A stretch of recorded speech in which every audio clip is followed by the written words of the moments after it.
The Cheyenne people, whose name for themselves is Sid Sisters, the beautiful people, have a history as vast and sweeping as the Great Plains they once called home. Their story is not just one of survival, it's a powerful narrative of resilience, adaptation, and an unbreakable spirit. Today, we'll journey through time to explore the incredible strength of the Cheyenne Nation.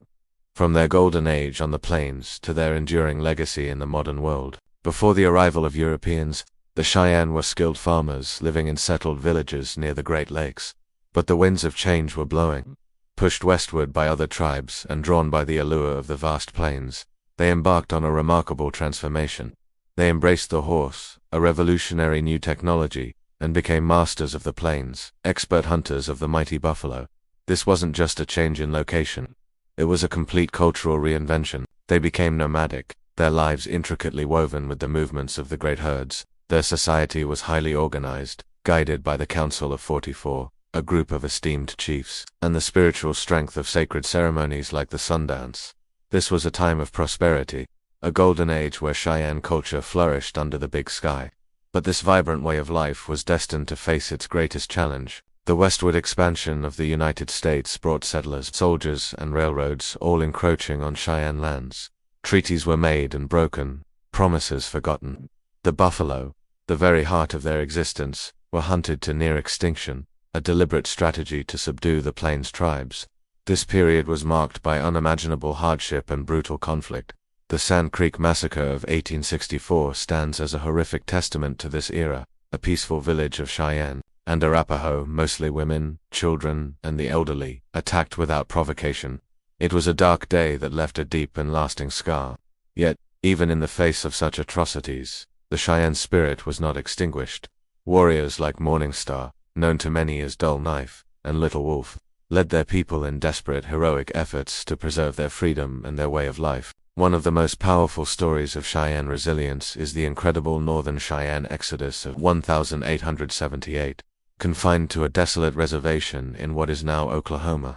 Far from their ancestral lands, the people were suffering from disease and starvation. Under the leadership of Little Wolf and Morning Star, a small band of about 300 Cheyenne made a courageous decision. They would go home. They broke away from the reservation and began a grueling 1,500-mile journey north, back to the Tongue River Valley in Montana. They were relentlessly pursued by thousands of U.S. soldiers, outnumbered and outgunned at every turn. They fought skirmishes, hid in canyons, and endured freezing weather with little food or shelter. Their journey was one of incredible courage and sacrifice. Along the way, the group split. Little Wolf's band eventually made it to Montana. Morning Star's group, however, was captured and imprisoned at Fort Robinson, Nebraska. When they were told they would be sent back south, they refused. They chose death over returning to a place of suffering. They broke out of their barracks in the dead of winter, a final, desperate bid for freedom. Many were killed, but their stand was a powerful declaration of their unyielding spirit. This epic journey, this refusal to be broken, is a cornerstone of Cheyenne identity. It's a story told and retold, a source of immense pride and inspiration. After the wars ended, the Cheyenne were forced onto reservations, the Northern Cheyenne in Montana and the Southern Cheyenne in Oklahoma. The challenges were immense. Their traditional way of life was gone, and they faced pressure to assimilate, to forget their language, their ceremonies, and their identity. Children were sent to boarding schools where they were forbidden from speaking their native tongue. It was a systematic attempt to erase their culture. But the spirit of the Sid Sisters, the beautiful people, proved stronger than any policy of assimilation. They held on. In secret, they kept their ceremonies alive.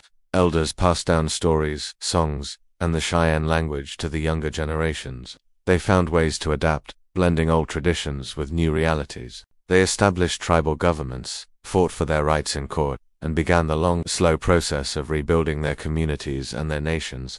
This fight for cultural preservation continues with incredible passion today. In Montana and Oklahoma, the Cheyenne people are experiencing a cultural renaissance. Language immersion programs are bringing the Cheyenne language back to life, with children learning the words of their ancestors. Young people are embracing traditional arts, like beadwork and quillwork, creating stunning pieces that are both a link to the past and an expression of modern identity. The sacred ceremonies, once practiced in secret, are now held openly, strengthening community bonds and spiritual life. Powwows are vibrant celebrations of dance, song, and heritage, drawing Cheyenne people from all over to connect and celebrate who they are. They are not just preserving their culture, they are actively living it, evolving it, and ensuring it thrives for generations to come. But resilience isn't just about culture, it's also about building a sustainable future. The northern and southern Cheyenne nations are actively working to create economic opportunities for their people. They are leaders in education, with tribal colleges providing higher learning rooted in Cheyenne values. They are at the forefront of environmental stewardship, fighting to protect their lands and natural resources from exploitation, just as their ancestors did. They are reclaiming their own history, telling their own stories through museums, cultural centers, and media. Cheyenne individuals are making their mark in every field imaginable, as artists, leaders, doctors, lawyers, and educators. People like the acclaimed author and artist, the late Dr. Henrietta Mon, a fluent Cheyenne speaker and leading scholar, have dedicated their lives to advancing their people. Or consider the work of modern leaders and activists who continue to advocate for tribal sovereignty and well-being. Each success story is a testament to the enduring strength that has defined the Cheyenne for centuries. The story of the Cheyenne is a powerful reminder that resilience is not just about enduring hardship. It's about adapting, innovating, and holding on to the core of who you are. It's about the strength of community, the wisdom of elders, and the hope of the youth. From the golden age on the plains, through the darkest days of conflict and oppression, to the vibrant cultural renewal of today, the Sid Sisters have shown the world what it means to be strong, to survive, and to flourish. Their journey is a vital part of the American story, and a powerful inspiration for us all. It teaches us that no matter the challenge, the human spirit, when rooted in culture and community, can not only endure but thrive. Thank you so much for joining me on this journey into the heart of Cheyenne resilience. If you found this story as inspiring as I do, please give this video a like and consider subscribing to our channel for more deep dives into history and culture.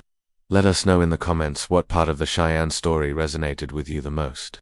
Until next time, stay curious.